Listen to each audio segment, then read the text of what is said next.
Pokoknya sing ora apal Quran lah, ibu-ibu apal. Yo syaratnya yo. Terus sing ora apal ibu-ibu apal kudu apal ayat iki. Paling gak yo apal maknane. Ya tak wacana sitok-sitok. Summa aurasna, manan kemudian saya kasihkan. Kasihkan karena anak dimaknani waris itu kan kesane sing ngekeki mati. Adalah Allah ora mungkin mati. Mulane Imam Suyuti urun atoina, manane aurasna iku atoina apa? Mergo nak dimaknani waris kesane kan yang memberi mati, padahal pangeran ra bakal mati. Ono Imam Suyuti. Cara aku niku wong Isra kabeh maksudnya ora ngono. Mulane aurasna mek dekne diganti apa? Atoina. Gak ulama dadi ra roh karepe.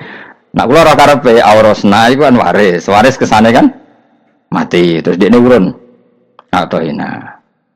Terus Alkitab itu kitab apa saja, Injil ya kitab, ya kan Alkitab. Lah kuwatir darani Injil dekne Imam Suyuti urun Al-Qur'an. Wis bener to iki?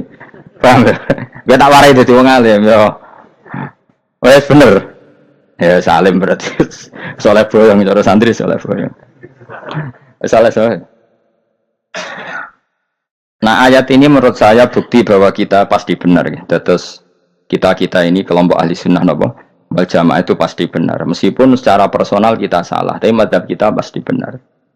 Ya kalau ayat ini kan jelas ayatnya. Kemudian kitab ini Al-Qur'an ini tak kasihkan orang-orang yang kami pilih. Orang dipilih Allah itu kan kelas super. Ya kan? Allah yang milih loh, bukan sekedar lembaga negara. Allah yang milih, itu kan berarti super. Tapi kemudian orang super itu uniknya Allah bilang faminhum zalimul linafs. Orang yang saya pilih itu kemudian ada yang kelakuannya itu kurang ajar, zalim.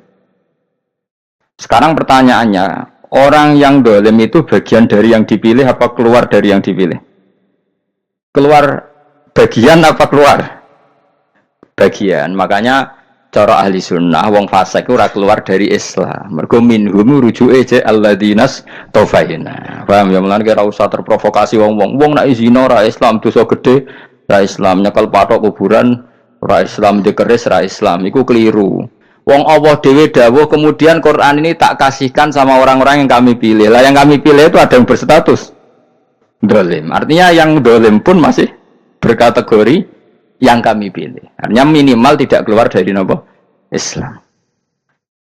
Itu kan normal. Misalnya saya sebagai pelatih milih 11 pemain. Ya tentu setelah di lapangan ono sing dolim kan. Mau ngamun toh. Mau kerobok toh.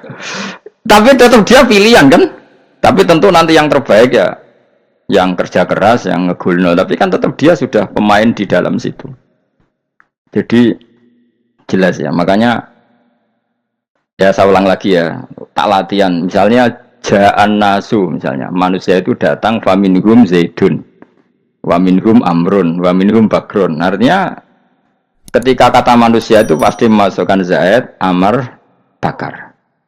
Orang-orang yang dipilih Allah itu ya siapa saja, yang penting kategorinya dipilih. Meskipun setelah dipilih Allah itu ada yang berstatus zalim. Nah kenapa tetap dipilih Allah? Ya karena dia punya status. Tak warai ya dadi wong alim. Anggap ae Lailatul Qadar ora usah darani ganjil, sing darani ganjil ya sapa. Aneh-aneh. Lailatul Qadar ya mulai tanggal 1 Ramadan. Malah ulama darani mulai ruwah iso wis ruwah wingi. Oh, kalau sering tol Lailatul Qadar kadang mulut, kadang Dzulhijjah. Kalau kan jenisnya on time. Kowe wong melarat dene dhuwit pendak entuk THR. Nah, wong marang pangeran ya sawal selo besar ya untuk napa? Lailatul Qadar. Mergo Lailatul Qadar iku malam diturunane Quran. Quran itu turun Ramadan tok apa tau Sawal ya? Sawal ya tau, Dzulhijjah tau. Dzulhijjah tau. Bolak-balik al-yauma akmaltu lakum turun apa? Bulan apa? Dzulhijjah. Kowe ku mari amatir, itu angel tenan. Sing darane Lailatul Qadar iku malam diturunane Quran. Quran turune iku piro? Ya macam-macam, Ramadan di bolak. Nah, tapi ono kelas-kelas premium, ono kelas umum, kelas umum ya pokoknya Ramadan. Sing ganjilnya dipilih salah sitok. Jadi itu pembatasan apa? Nah, Quran Dewi turun coba surat paling terkenal, ayat paling terkenal al-yauma akmaltu lakum turun tanggal berapa? Tanggal 9 Arafah Dzulhijjah haji wada. Padahal ta'rif Lailatul Qadar layat apa? Unzila fihil Quran. Ya tapi ilmu ini mari debat. Biasa, umumnya wong ora takoi wong Gus nuzul Quran tanggal piro 17. Lailatul Qadar tanggal selikur. Ya jare nuzulul Quran yo pas Lailatul Qadar. Wong-wong nak muni bingung nang wong. Nah aku sih ra bingung. Lha kowe ora tau mikir jajal. Nuzulul Quran sing resmi ning kitab-kitab tanggal piro? 17. Lailatul Qadar tanggal. Padahal Lailatul Qadar disifati apa? Malam turune. Roh, nek ora tau bingung ngono. Wong kadang ngirim wong goblok, wong kok ayeme ngono. Ora tau mikir. Aku gumun goblok-goblok. Dadi ana ilmu paradok barang ya tenang ya santai. Padahal ya tak bedhek ya nuzul Quran tanggal piro sing resmi cara kitab-kitab. 17 Ramadan. Lailatul Qadar sing resmi selikur nganti 29. Terus Lailatul Qadar iku wulan apa? Wulan diturunkannya Al-Qur'an. Berarti tanggal piro? Bocah dijak pinter. Ya kan inna anzalnahu fi lailatul qadar. Saya tak tahu. Nuzul Quran tanggal piro? 17. Lailatul Qadar. Selikur. Terus Lailatul Qadar ke malam diturunkannya Al-Qur'an turun tanggal 17. Berarti Lailatul Qadar tanggal ada dik. Ora tau eskal yo gumen mek wong-wong. Ya kok penak weh. Mulai dadi wong alim loro, kan ora usah mari eskal. Ngatuk ditung bodho penak. Pokoke nuzul Quran nang piro? 17. Lailatul Qadar selikur. Lha jare Lailatul Qadar pulang tujune Quran kok beda tanggal. Kan gak tau kan mikir. Alhamdulillah. Panggilan. Lailatul Qadar aku lho. Saiki pinter. Tapi apa, Bos? Gitu Mas, berarti sekeliwat. Jadi ilmu itu kabeh bingung no kan. Ya biasa bingung. Mana yang bodoh barokah. Barokah. Barokah. Kulo cara ora dipilih pangeran nggih milih dadi wong bodoh, tapi wong pangeran milih kulo dadi wong pinter dadi tak syukuri wae. Tapi kadang kulo iri wong bodoh kuwi iri. Modele penak urip ngono. Santai. Ya saiki ya Lailatul Qadar ku sifatnya apa? Inna anzalnahu fi lailatul. Normalnya kan ainu nuzulil Quran yo ainu Lailatul Qadar. Berarti tanggal piro? Darawane lagi. Innalillahi wa inna ilaihi raji'un.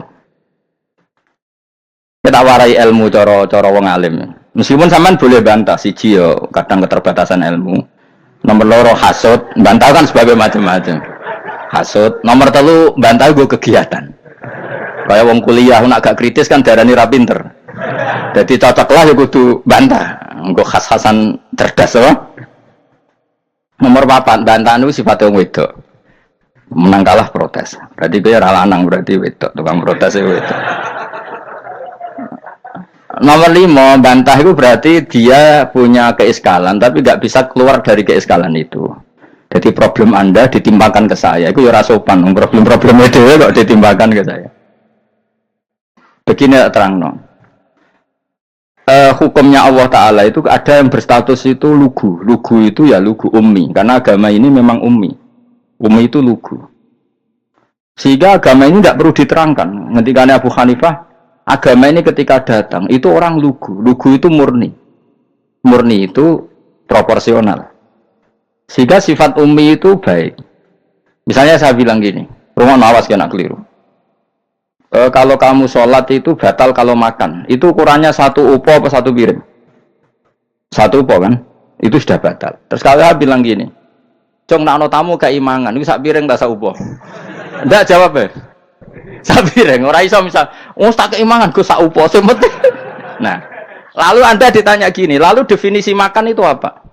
Memasukkan 1 piring ke mulut apa 1 upo ke mulut? Dalam bab sholat 1 upo ke mulut itu makan. Tapi dalam bab hormat tamu itu 1 piring. Setuju ya? Tak warai pinter kayak. Ayo tak warai ya. Wes setuju ya? Wes pinter.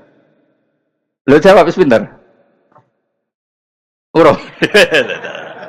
Lailatul Qadar ya kono. Misalnya Lailatul Qadar menjadi super karena ada sesuatu yang super turun yaitu Lailatul Quran. Jadi menjadi super karena yang turun adalah sesuatu yang super dan itu artinya tanggal.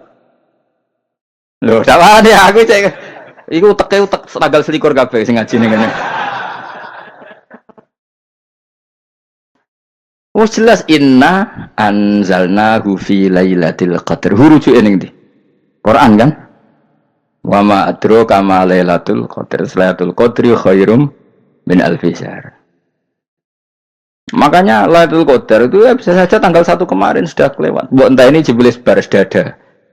Atau mungkin Saban. Jadi perdebatan ulama tentang Lailatul Qadar, malah ada wali yang bilang saya tiap hari mendapat Lailatul Qadar. Nah, itu malah ra kelas meneh, wis malah pusing, malah napa? Pusing. Udah enggak usah mikir itu. Jadi hukumnya Allah itu ada dua. Ada hukum itu lugu dan ini bagus. Makanya saya itu kenangan saya terbaik dalam membela Allah dan Rasul. Saya ulang lagi, kenangan saya terbaik dalam membela Allah dan Rasul itu masalah faraid. Dulu mungkin banyak yang ingat lah ketika tahun berapa lupa saya, tapi ada seorang menteri dan pakar Islam menggulirkan isu hak waris itu sama, lelaki dan perempuan sama, alasannya karena perempuan sekarang kerja. Jadi gara-gara kesamaan gender kemudian mereka ingin bagi waris itu apa? Sama lidzakari bisul hadil unsain itu ditentang. Gerakan itu pernah menguat, termasuk yang bisa dengan tanda kutip bisa menghentikan gerakan itu termasuk itu saya. Yang punya pikiran gitu tak parani, tak tantang begini, saya bilang gini. Anda ngomong ini itu karena pinter apa karena tren? Tak tanya. Ya karena pinter. Saya ini kan orangnya keren, punya kepangkatan jos lah. Ya kepangkatan jos, kepangkatan dunia, mesti cara pangeran bojos ora ya ora. Cara ukuran dunia itu jos lah. Tak tanya. Saya itu Pak, termasuk yang setuju gerakan kesamaan gender. Dulu kan lelaki perempuan itu beda sekali karena lelaki kerja perempuan enggak. Sekarang sama-sama kerja maka warisnya harus sama. Terus saya tanya gini, lalu penyebab warisan itu kerja apa lelaki? Dia jawab kerja. Dia nggak ngerti kalau ngadepin saya. Saya ini kan orang alim yang biasa belajar mantek. Dan ini roh nak aku ngalim. Sembrono ya jadi dene.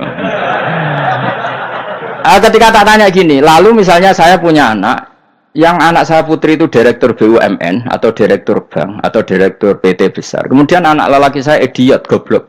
Warisannya dikasihkan siapa? Kalau kerja adalah alasan dapat warisan, berarti anak saya perempuan itu yang dapat warisan dong. Anak saya lelaki kan idiot, nggak kerja. Lalu warisan itu berdasar prestasi apa empati? Kalau berdasar prestasi malah Anda ini aneh. Sudah kerja direktur BUMN hanya karena dia kerja, dia dapat warisan. Karena Anda bilang asbabul irsi adalah kerja. Kalau saya bilang karena empati, saya juga agak fair. Yang kerja juga butuh modal gak saya warisi, tapi yang idiot tak warisi karena warisan berdasar empati. Lalu Anda milih mana? Bingung deh. Sampai dia ikhlas, saya belum pernah mendapat perlawanan seperti ini karena Anda ngomong sama orang-orang goblok kata saya. Terus saya bilang, saya ini ngaji Wahab khatam berkali-kali. Anda mungkin baca kitab Wahab itu hanya terjemah. Maka menurut Islam yang menjadi hak waris itu sebabnya zukurah wal unasah, kelelakian menjadi dapat 2 bagian, keperempuanan menjadi 1 bagian, dan itu Islam tidak mau urusan dengan prestasi maupun empati, mujarrodul zukurah dan mujarrodul unusah.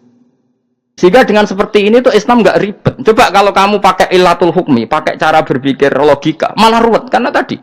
Kalau kesamaan gender itu karena perempuan kerja, lalu misalnya yang lelaki idiot misalnya atau pengangguran, warisan kamu kasihkan siapa? Kalau kerja itu menjadi alasan hukum, kamu kasihkan yang perempuan kan? Aneh enggak? Yang sudah kerja malah kamu kasih warisan yang nganggur? Enggak. Berarti berdasar prestasi atau berdasar empati. Kalau kamu dapat warisan, idiot dulu dong. Idiot dulu, goblok dulu, kecelakaan dulu, baru dapat warisan karena dapat empati. Yang sudah PNS nggak perlu dapat warisan karena sudah juga ruwet. Fikih seperti ini ruwet nggak? Ruwet. Nah, kata Imam Haromen gurunya Ghazali, agama itu kadang dinuna dinul ajais. Kita ikut yang lugu saja. Allah bilang lelaki dapat 2 bagian dari perempuan, ya lelaki ya yang punya alat kelamin, penis. Perempuan yang punya farji, ya sudah gitu aja, gak usah ruwet-ruwet. Kenapa begitu? Ya sudah seperti itu. Nanti lama-lama gini kalau diterusin.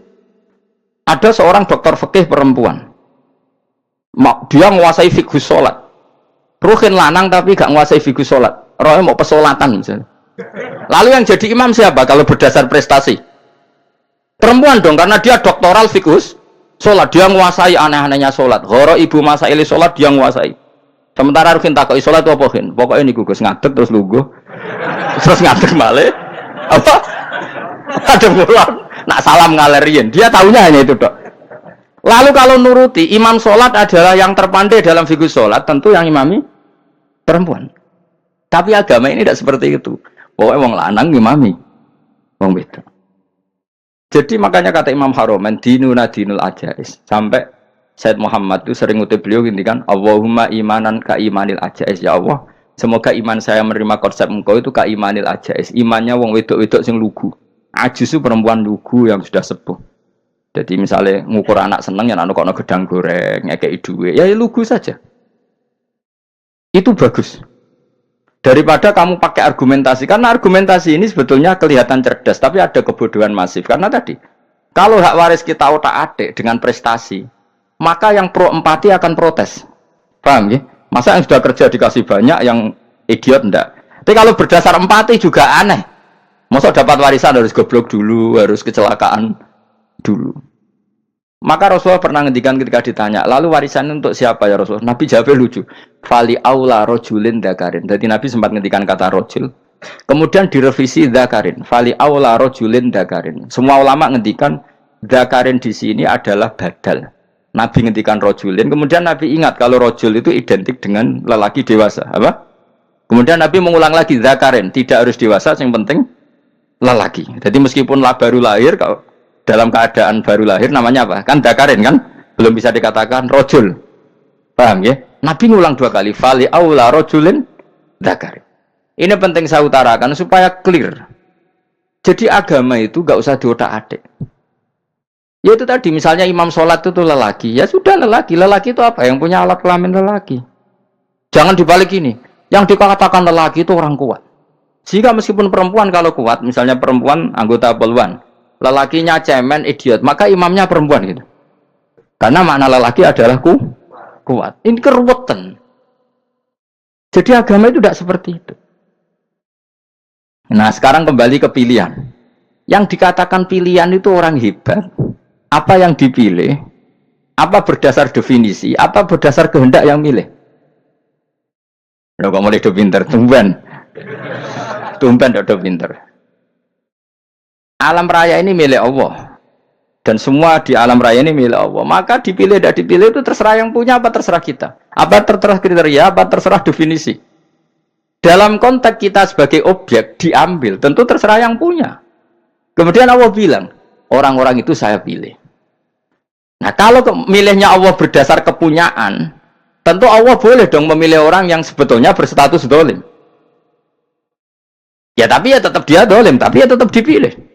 Kenapa ya? Karena Allah yang punya. Saya misalnya orang kaya, boleh nggak punya HP buruk? Boleh kan? Terserah saya. Saya orang kaya, beli HP mahal, medium dan paling buruk. Boleh nggak? Boleh, saya yang punya. Nggak boleh, Gus, dengan orang kaya harus beli HP yang mahal. Yang bilang harus siapa? Nah kegoblokan kita ini seperti ini. Nak wong sugih HP ini kudu larang. Nak wong alim kudu bojone ayu. Sing kudu darani kudu ayu ku sapa? Nak maji jalan yang tumbuh swarga lho kudu ku sing swargane mbam tapi kudu. Nah, kita ini sering berpikir ngatur Tuhan. Nah, Indonesia negara yang mayoritas muslim terus Islam Indonesia kudu dadi sampling Islam seluruh apa? Dunia. Ya ora usah sombong ngono ya keben mayoritas juga wonge kakean ngono ae ora perlu GR jadi sampling percontohan Islam internasional ora perlu ngono. Lah misale terus dadi contoh misalnya nang Masjid Haram niru Jumatan ning Indonesia berangkat mbek do rokokan. Bariku tekike diusep-usep nang pojok pager. Lah misalnya wong Mekah terus do ngono kabeh karena mencontoh Islam Indonesia. Kacau gak? Ora usah GR ngono biasa wae. Napa? Biasa wae. Terus misalnya mencontoh Islam Indonesia, Indonesia anak jaran Wali Songo terus tahlilan nunggu nganti setengah jam. Lah terus raudhah dikepung ngono rak macet Mekah Madinah. Mergo agar ziarah Nabi terus lungguh apa? Sak jam. Nak ning wali sak jam ning Nabi 2 jam lah kira-kira gitu. Ya malah nganyak Kanjeng Nabi tuh. Nabi sekaruan afdhalul khalqi mbok dongakno wa maghfir lahu warhamhu. Iku malaikat sak langit miso. Ya Nabi kok dongakno di sepuro. Kowe tapi ya butuh sepuro. Nggak boleh doakan Nabi gitu, nggak boleh. Allahumma sholli ala sayyidina Muhammad wa ala alihi. Nggak boleh pakai ighfir lahu. Masalahnya tahlilan apa alam dongo iku terus kamu gunakan. Ya misalnya terjadi percontohan Islam dunia terus Nabi kapundhut ditalkin, nak ditakoki waman rebuka piye. Terus Nabi warai waman nabiyuka. Mesti Nabi yo pro, lah aku Nabi coba takoki. Jadi kita ini sering kumo luhur karena kita mayoritas terus jadi percontohan orang usah ngono. Paham ya napa? Ndak usah ngono, mayoritas saya, tapi ora usah GR jadi apa? Percontohan internasional. Mungkin kalau masalah Islam damai ya bagus. Tapi itu kan tidak hanya Indonesia. Di mana-mana yang Islam damai juga banyak. Dan yang tukaran juga banyak. Toh yang tukaran nggak pernah maklumatkan diri ini percontohan janda. Ya biasa saja. Saya ulang lagi ya. Maka menurut saya nggak akan benar pendapat Khawarij atau pendapat Islam yang keras bahwa orang dosa besar itu keluar dari Islam. Karena ketika Allah mengatakan, kemudian aku pilihkan kitab ini, tak kasihkan orang-orang yang saya pilih. Itu diantara yang pertama adalah, meskipun mereka sebagian tetap zalim.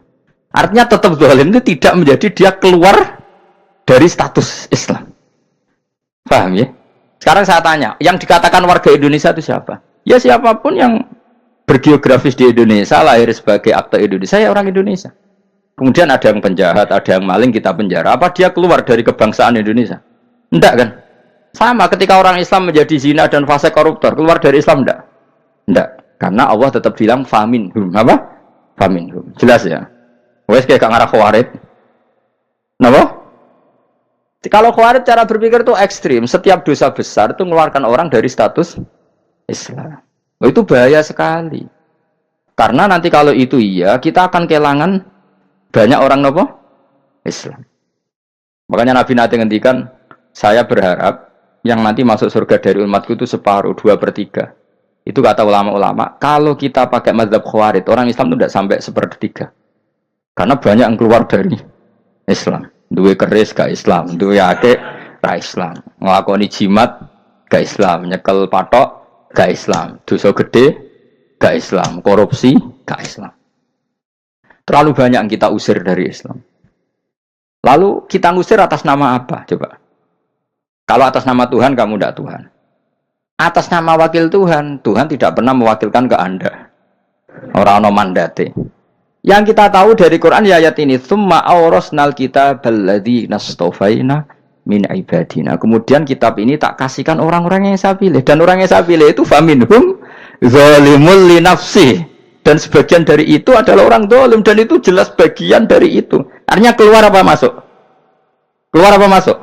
Masuk. Meskipun ya yang zalim tetap berstatus zalim, kayak warga Indonesia, ini semua warga Indonesia. Paham ya? Yang maling ya tetap warga Indonesia, meskipun ya tetap maling. Jelas ya? Tenang ya? Makanya ahli sunnah itu pendapatnya falam nukafir mu'minan bil wisri. Kita tidak akan mengkafirkan orang mukmin hanya karena melakukan dosa. Kenapa ya? Karena Allah bilang faminhum setengah sangking itu masuk bagian. Dan itu luar biasanya Allah disebut istofaina. Tetap orang-orang pilihan. Maka ini penting saya utarakan supaya kita ini tidak sok-sokan ya. Terus yang zalimul li nafsi pun potensi dimaafkan sama Allah. Asal dia tobat, dan tobat itu sama Allah nggak ada batasnya. Malam yuhur kiri sampai apa? Nafas apa? Terakhir. Dan kadang orang itu sebetulnya nggak niat tobat, cuma ada perilaku tertentu sehingga dan Allah itu simpati. Itu juga banyak yang diterima tobatnya Allah.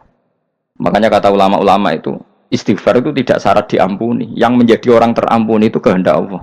Istighfar itu bagian kecil dari syarat-syarat itu. Bisa saja orang tanpa istighfar tapi diampuni Allah.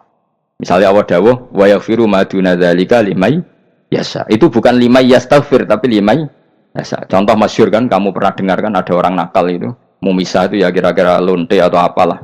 Dia datang pulang ketika melihat anjing ngeleti pasir, dia berpikir ini kehausan kayak saya. Kemudian dia turun ke sungai memberi minum anjing itu, kemudian Allah memaafkan dia karena itu. Pas itu di semua hadis riwayatnya dia tidak pernah istighfar. Terlalu punya perilaku yang menjadikan dia diampun. Banyak enggak seperti itu? Banyak, makanya wa yaghfiru ma duna dzalika limayasa. Mayasa itu ya yang digedaki Allah. Bisa saja kalian ini sering istighfar tapi enggak dimaafkan Allah. Tapi delala punya satu perilaku yang cara Allah itu penting, kemudian dimaafkan. Kayak Saharatu Fir'aun itu dia tidak pernah istighfar, tukang sihir Fir'aun. Dia diampuni Allah, dikasih iman tuh gara-gara jadi wong Jogja. Terus ngono tok. Jadi pas mau duel adu sihir. Iku delala dekne mending ngene. Qalu ya Musa imma antulqiya wa imma annakuna nahnul mulkin. Monggo jenengan riyen napa kula riyen. Dadi gara-gara dekne didikan Jogja niku. Lah wong ape duel, mestinya tarung itu semakin cepat mengambil kesempatan kan semakin menang. Ini sudah jelas tarung. Ngapunten jenengan riyen napa. Lha iku pangeran itu terus simpati. Wong kok sopane ngono apa? Akhirnya Allah memberi iman gara-gara apa? Imma antulqiya wa imma annakuna nahnul mulkin. Monggo jenengan riyen. Lah Musa juga Allah juga gak terima kalau nabinya kalah sopan. Sehingga Allah memerintahkan Musa adalah sopan. Mboten jenengan mawon. Jadi Nabi Musa qala bal alqu. Jadi Nabi Musa enggak jenengan riyen mawon. Jadi coba itu kan unik. Dia tidak ingin diampuni Allah, tapi adalah dia sebenarnya satu perilaku yang menjadikan Allah itu simpati, yaitu kesopanan dia dengan Nabi Musa. Imma antulqiya wa imma annakuna nahnul. Nabi Musa juga bilang qala bal alqu moga jenengan riyen mawon. Akhirnya sakit, dia nak ngotot. Makanya Fir'aun tuh mangkelnya bukan main. Ketika pertunjukan itu akhirnya kan Saharatu Fir'aun kan kalah. Setelah kalah langsung iman. Maka kata Fir'aun, ini jelas Musa itu guru kamu. Cuma pura-pura saja kamu pro saya. Lah buktinya apa jare sakit? Buktinya tadi monggo-monggonan gitu. Makanya Fir'aun bilang innahu lakabirukumul ladzi 'allamakumus sihr. Wah, itu mesti Musa itu gurumu. Padahal ya gak kenal sama sekali. Cuma gara-gara monggo-monggonan tadi itu akhirnya terus pikirannya Fir'aun. Oh, mesti harus kenal suwi, mau gaya netok. Mereka gara-gara monggo jenengan riyen. Mboten, monggo jenengan.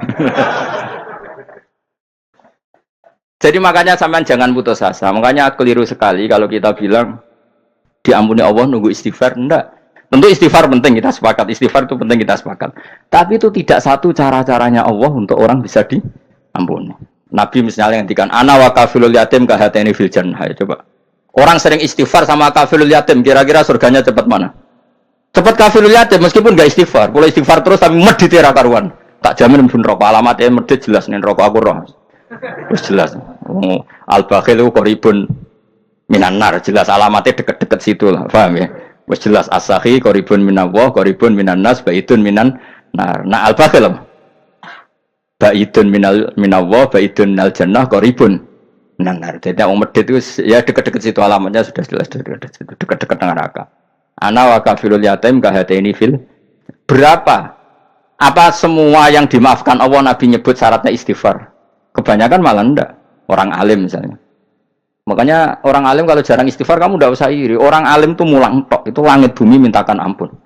Wa innal alima la astaghfiru lahu man fis samawati wa man fil ard hatta khitan fil bahr. Orang alim itu otomatis dimintakan maaf oleh langit dan bumi sampai iwak ning laut. Maka jundur Gus Pak jangan istighfar. Aku sing istighfar iki akeh sembrono. Langit bumi no. Mulane kula nu jarang istighfar bukan karena saya sombong, memanfaatkan istighfar mereka, no. Dan saya yakin itu lebih mandi dibanding istighfar saya. Mun koman fi samawati nglebokno Jibril, Mikail. Orang-orang keren no, makhluk-makhluk no, keren.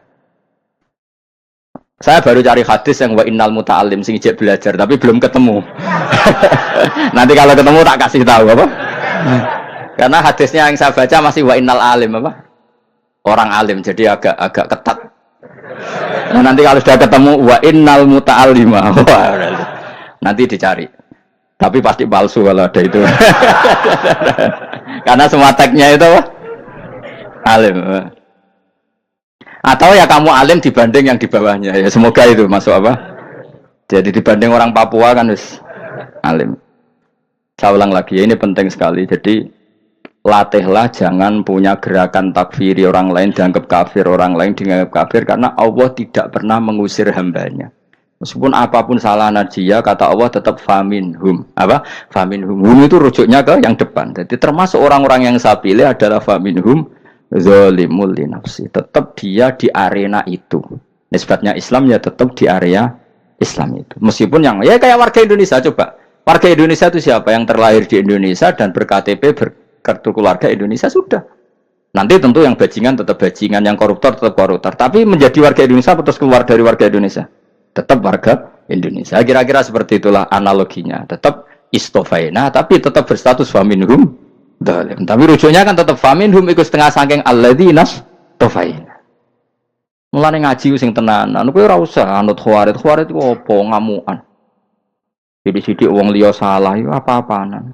Loh saya juga mangkel be wong dolim. Semua orang soleh mangkel be wong dolim. Tapi ya dihukum saja. Misalnya dalam Islam ada kisos, ada hadul qadzaf, hadus sariko. Ya hukuman saja. Tapi hukuman itu tidak bisa menghilangkan status. Ya sama seperti manusia tetap manusia. Meskipun apapun dia ya manusia. Ya tadi misalnya manusia itu siapa? Ya manusia itu ya manusia. Terus kamu bikin orang yang standar ideal manusia adalah yang berperilaku baik, yang nggak pernah salah. Kemudian kalau Zaid itu maling berarti tidak manusia. Terus barangnya apa? Ketek. Tidak bisa. Makanya kembali lagi dinul aja. Kamu bikin definisi manusia itu tidak usah seangkuh itu. Manusia seperti ini manusia ya sudah. Maling ya manusia, orang soleh ya manusia, orang sedengan ya manusia. Lelaki itu apa? Yang punya alat kelamin penis itu lelaki, titik sudah. Sehingga nanti warisannya ya dia lelaki. Sholatnya dia bergaya.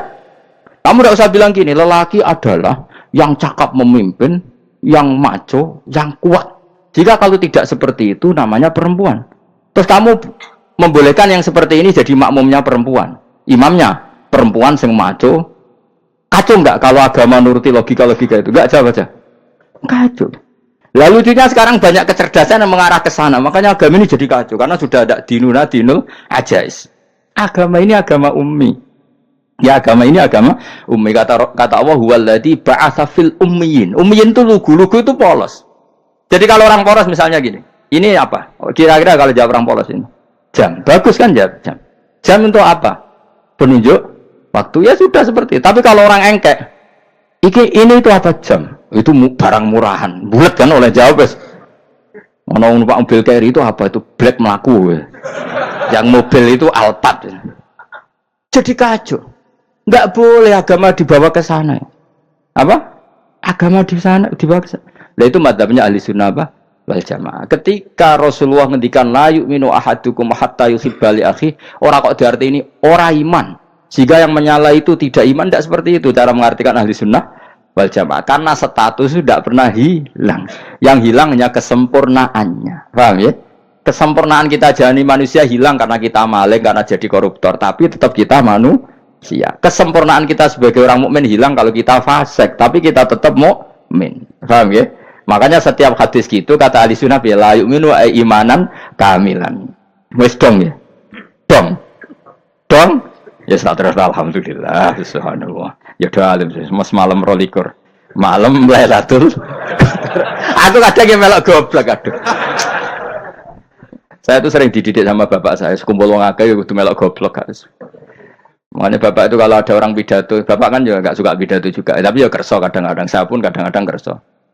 Asal sing utus pernah guru, pernah sepuh kadang kerso. Nah, bapak nak bahas pengajian dia ngomongin balik dari bapak, malah bingung. Ngomong apa wae. Coba kita dengan PD-nya bilang Lailatul Qadar itu 21 sampai berapa? 29. Lailatul Qadar. Warna iki malam Lailatul Qadar. Lalu Lailatul Qadar keren tuh karena apa coba? Karena nuzulul Quran. Lalu nuzulul Quran tanggal 17. Lalu Lailatul Qadar tanggal berapa? Oh, ada nih. Alhamdulillah. Tapi ini jangan jadi keiskalan yang masih sudah difitnah. Coro Gus Ba, ya coro Gus Ba, coro Quran ngawur gitu. Sembrono. Memang aku tidak pendapat tentang Quran, dan ayatnya seperti itu. Maka yang benar, Lailatul Qadar itu kata ulama-ulama dulu, orang yang beramal soleh, ya itu sudah anggap saja dapat Lailatul Qadar. Murad ora usah ndelok esuk-esuk ndelok srengenge blerengen ta ora. Nek ora blerengen berarti untuk Lailatul Qadar. Jan mendung kan blereng iki. Terus bengi angite sayup-sayup. Anggere dini hari ya sayup-sayup blok keblok aneh-aneh wae. Lah nek pikir sego ora, berarti wong laut gak tarah untuk Lailatul Qadar. Mergo segoro kidul angine bianter. Lah nek ning Dieng ya mesti sayup. Mau angin tok gunung wis kesel tadi ora sayup-sayup.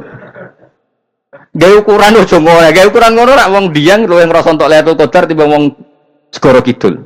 Segoro Kidul angine apa? buanter. Padahal alamatnya sayur-sayur. Mana-mana. Maksudnya alamat ngono iku ora ngono, maksudnya ayat iku Kanjeng Nabi mbak dawuh ngono, maksudnya ora ngono. Wes dong ya. Ayo, Lailatul Qadar tanggal. Aku seneng wong bodho. Enak urip wis happy no? Happy. Ya saya ulang lagi ya. Jadi kejati dirian itu tidak bisa hilang dengan standar keidealan. Yang hilang itu standar apa? Keidealan. Misalnya kita maling, ya eman lah sebagai orang mukmin kok maling. Warga Indonesia kok kriminal tuh eman, tapi dia tetap orang Indonesia. Orang Islam tetap Islam meskipun dia fasik. Begitu Allah ngendikan faminhum zalimul linafsi. Sebagian dari orang yang saya pilih dia adalah orang dolim. Ya dolim saja. Jangan kamu katakan kafir ya dolim saja. Dolim kira-kira maknanya kurang ajar, kacau, kriminal. Tapi kan tetap dia orang Indonesia. Paham ya? Ya tetap dia orang Islam. Tapi Islam yang dolim. Ya seperti saya sering cerita. Saya pernah ketemu orang alim melaku di Tuban.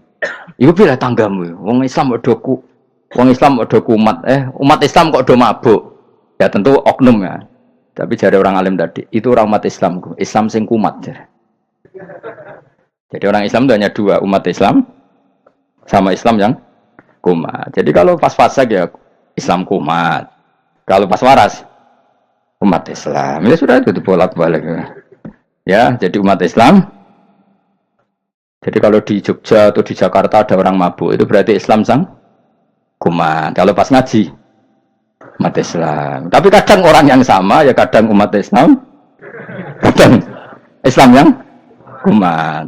Ya sudah seperti itu. Dan nanti pas diambil Allah ya tetap statusnya dua tadi. Umat Islam dan Islam yang kumat. Jadi jelas ya. Jadi jelas sekali makanya orang Khawarij itu kata Rasulullah syarul khalqi wal khaliqa. Ela-ela makhluk itu orang Khawarij karena dia menghilangkan status kejati dirian. Itu bahaya bagi kelangsungan negara maupun agama. Jadi misalnya kalau orang nyuwun sewu misalnya ada orang kriminal di Indonesia, terus dianggap gak warga Indonesia, terus mau dibuang kemana? Coba. Sama kalau semua orang Islam yang salah dianggap kafir, terus lalu mau kamu buang kemana? Padahal dengan kamu katakan kafir, artinya dia sudah tidak wajib sholat. Orang kafir tidak wajib sholat, tidak wajib puasa. Apa tidak lebih ngeri? Karena dia tidak berkewajiban melakukan ibadah-ibadah Islam. Berarti Anda lebih ridho dunia ini rusak. Lalu kalau misalnya Zaid karena megang patok kuburan atau melakukan dosa besar, kamu katakan kafir. Setelah kafir dia wajib sholat tidak? Tidak kan? Wajib puasa tidak? Berarti kan malah jurah-jurah. Karena mendorong orang keluar dari ring permainan kesalehan. Tapi kalau kita katakan Islam, kemudian kita bina. Kan ini jadinya aset. Dengan kamu katakan Islam artinya menjadi aset kan? Bandingkan kalau kamu katakan keluar. Paham ya? Makanya Nabi ngendikan ala umatku itu apa? Khawarij. Karena ini bahaya. Bahaya. Negara juga gitu. Andai kan kita berpikir ekstrim, yang melanggar negara tidak warga Indonesia. Yang demo tidak warga Indonesia. Sing beda pendapat dengan pemerintah enggak warga Indonesia, negara ini habis. Kehilangan 50% warga Indonesia. Ya biasa saja, yang salah ya salah, tapi tetap warga Indonesia. Kalau secara aturan hukum harus dihukum ya dihukum. Asal objektif, asal adil. Kayak misalnya santri saya, yang santrinya Gus Bak itu siapa? Ya pokoknya sing ngaji. Kamu enggak usah pakai definisi ideal, sing ngaji, sing paham, sing ora ngantuk, sing pinter. Yo nyai dul. Mana. Jadi nek sing bener piye? Sing santri Gus Bak piye? Ya sing ngaji. Lah sing piye ya pokoke anggere sing teko ngowah-ngowah ya wis melok mlebu. Ora paham yo ngaji, paham yo ngaji. Wong didelok kolange itu pokoke anggere sing teko ngono. Malaikat ora niteni sitok-sitok iki paham ta ora iki.